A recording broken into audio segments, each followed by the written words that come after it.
everyone, and welcome to the All Things ITSM Global Podcast, coming to you from Service Management 2015 in Sydney. I'm Kirsty McGowan, and I'm here with Tristan Boot. Hello everybody. Suresh GP. Hello. And our guest Dave O'Riordan from Silver Six. Hello. And the winner of the Innovation of the Year Award at the gala dinner last night. Congratulations. Thank you very much. That was for your CIO Pulse CIO Pulse. CIO Pulse I product. should have named it something easier to say, but shouldn't I? Yeah, Pulse was taken. Yeah, congratulations, and well done, Dave. Thank you very much. So Dave, I was just in the gala dinner and we were all stumped by the CIO Pulse sessions. The video was amazing. How do you go about that? I mean, it was really, really good. It was really cool, you know. And it added, a lot more glory. So tell us about it. Okay, so this is the problem, right? Yeah.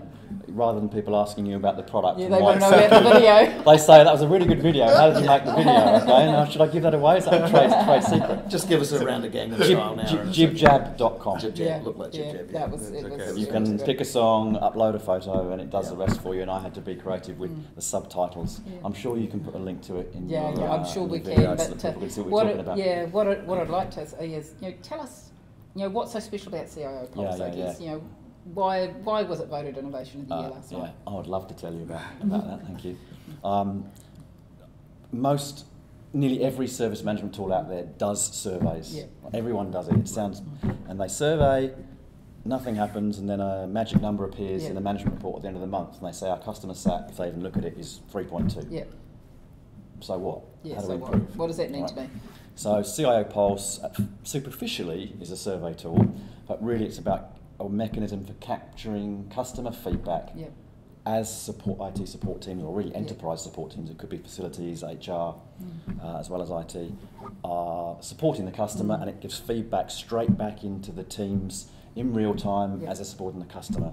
So it makes it more actionable rather than just a number in a book at the end of the month. Yeah, I like some of the screenshots you had in that about the sort of answers it can give you, not just answers that you can actually act on, rather than numbers to look at and say, oh, we're 0.2 better than we were last month.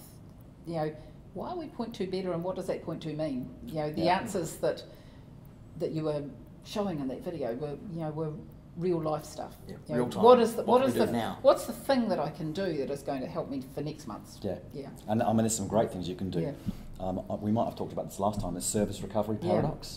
This concept that if you screw up and you make someone unhappy, but then you recover from that by you contact them and you find out what you can do to recover, they will be more loyal than they would have been if you didn't screw up in the first place. So that's the first thing that we do. And CIO Pulse will send an SMS message straight away to a support team lead saying, hey, Tristan is pretty unhappy, call him. Because he didn't get bacon. And then you can benefit from that service recovery paradox. I tell you what, you need to go and sell CIO Pulse to Australian Customs. Unfortunately, I don't think they've got any competition, so they're not worried about losing their customers. But I've had a very interesting week with Australian Customs, I can tell you.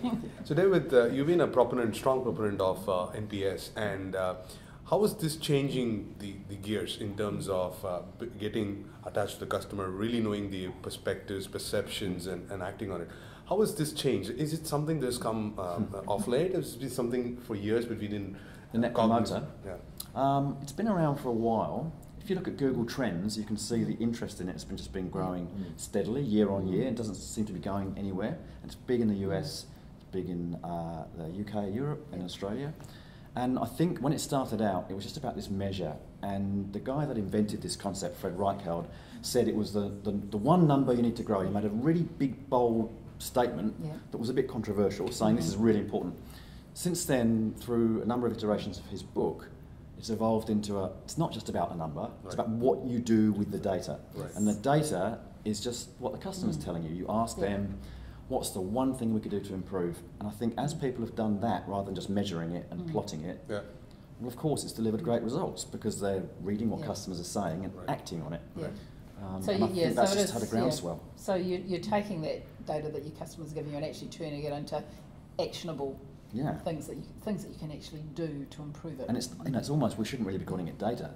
There's text, they're telling you what you can do to improve. It's free. I like to call it free consulting. You've got 10,000 people telling you, we would like you to do this.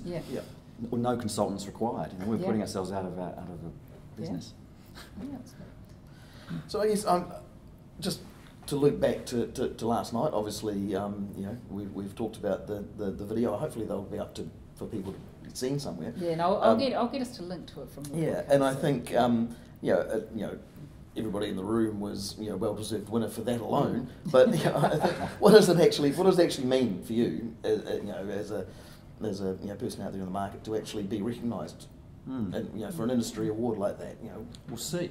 Yeah. Time will tell. Well, I guess there's yeah. financially, but personally as well. It must be, you know.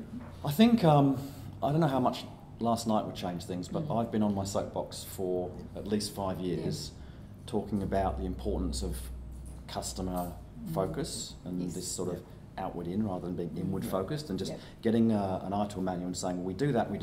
Oh, we don't do that chapter. Right, let's do that. Yeah. Yes. Rather than going to the customers, what's important to them, and then you look for a solution, which may well be chapter 3, it might not be.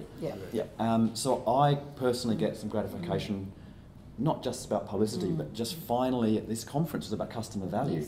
Finally, we're not talking about process and frameworks, we're talking about what we're really here for, which is to provide service, and service can't happen without a customer to receive that service and perceive that service. So I like just raising the profile of that. I mean, you've still got a huge hunting ground, I guess, of organisations out there who still don't get it, and they really don't get it yet. There is, unfortunately. Yeah, Lord forbid we talk to the customer. We only talk to them to tell them what we've designed for them. I would say that I'm not the best person at converting someone that doesn't think it's important. What I find now is, if I talk to a CIO who goes, that's soft and fluffy, I don't care about that, just give me the SLAs. Even though we know they can all be green and the customer's still unhappy. As soon as they say, I don't care about this soft stuff, I know it's a lost cause. And you talk to someone else and they go, hello, I really think customer satisfaction is important and we've got to drive it up. How can you help me? And I go, oh, thank God, this is so refreshing to hear this. And I know there's an opportunity there. Last night just raises that profile, and it brings the people who already wanted to improve customer sat because they knew it was important to come and talk to me. Well, and I think the other thing is that it's actually really good for all of those people in the room who, you know, for whatever reason may not have known you existed, or this this technology existed, or the ability to actually be able to track this stuff. And I've worked in an organisation where we work, you know, I think we talked about this last time as well. Yeah, we're very heavily invested in NPS, and actually the results that you can get from those one or two questions really do drive significant business change. And you know, you would consider me an evangelist for NPS, but I'm not a zealot. It just happens to be a really good way. It's just simple. People understand it. You can invent other simple ways if you want to, but if you do it this way, it's simple, it's proven, it works. You don't need to reinvent the wheel. It's not reinventing it. People just get it, and you can benchmark yourself because at the moment, if you ask a room of 100 people how they're measuring it, if at all, they're all doing it different ways, different scales, different questions. You can't compare. Is your 3.8 better than your 9.1 off a different scale? I don't know. Whereas now, last night, some of our customers were saying at the table, so what's your net promoter score? What's your net promoter score? So where is the benchmark? You know, can you tell me who's getting a score better than me? Because I want to go and talk to them and find out what they're doing, which is the purpose of benchmarking. Whereas your 3.8, your 9.2, you don't know if you need to talk to him or he should be talking to you. My 3.8's better. No, it's. I mean, we had a great time talking to you last time, and it's why we actually said when I saw you were speaking here, that was one of the first things that we've got to get Dave back on again, because we could have carried on that conversation for another 20 minutes. Yeah, I mean, these guys are good for another few hours. Just keep going. And then it gets even better every time, you know. It's just increasing the kind of span, and now he's got into the big visibility of innovation of the year. So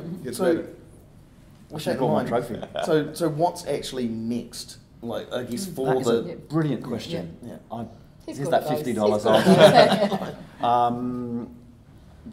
Number of things. We are all very good in IT. We've cut our teeth for decades in improving service in IT. We've got to go out and take these principles out to other internal service providers. So we've got clients now beginning to say, we're measuring IT performance through NPS. We're now going to measure HR and facilities. We've even got clients benchmarking internally just for fun. And HR and IT are having a bit of a race. But we're also working on something for for measuring and giving feedback to project managers and project sponsors because at the moment we measure project performance, Yep. but not the performance, and we don't help improve sponsors and project managers. Yep. So I'm really excited about that. It's going to be big. That's good. I mean, we have another Excellent. window of opportunities for people to embrace more, because they always think it's only for customers. Yeah. Now it's all going to be, you have to eat your Yeah. own dog food. Mm. You Yeah. just come back Yeah. again to do that. Yeah, and I think we're Yeah, it's actually concentrating. quite exciting. Yeah, we're concentrating so heavily at the moment on enterprise IT. Yeah. You know, and it's finally actually starting to happen after so many years of let's get rid of the IT out of ITSM. So to actually, we've got tools that are actually coming along with us on that journey as well. It's going to make life a lot easier.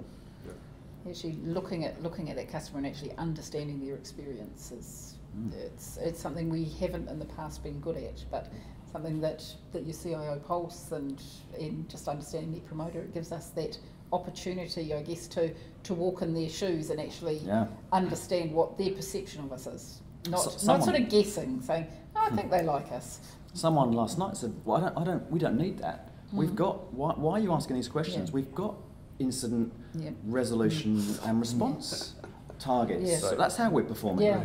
Doesn't That's tell you good, how the yeah. customer feels, Yeah. how Yeah. they perceive you, and the way they perceive you is your reality. Yeah. Yeah. Whatever the numbers say, who cares? Yeah, the numbers. Yeah. Yeah, Yeah. the numbers actually mean nothing. Yeah, I So- think last time you talked about the watermelon, wasn't it? That, The watermelon yeah, effect, green yeah. on the outside I and didn't red know that in the middle. You mentioned it. Yeah, that So- whole. So I guess because if the classic thing is we've got the incident survey results. Let's rely on surveying just the people who've had broken things. Yeah. Right. So we've met all our SLAs, so you have to be happy. Yeah, well, your SLAs could be completely wrong. Yeah. Too loose, too tight. Yeah. And you can even hit them, they could be perfect, but all your people are grumpy and rude, or you Yeah. can't understand them when you ring Exactly. up because the accents are too strong, or whatever Yeah. it's going to be. Yeah. There is a reason that you're not finding that experience is very good. Yeah, very good. Well, thanks again for your time, Dave. It's been a pleasure talking to you again. Pleasure talking to and I'm you. sure we'll do it again sometime as Yeah. well. I look forward to it. So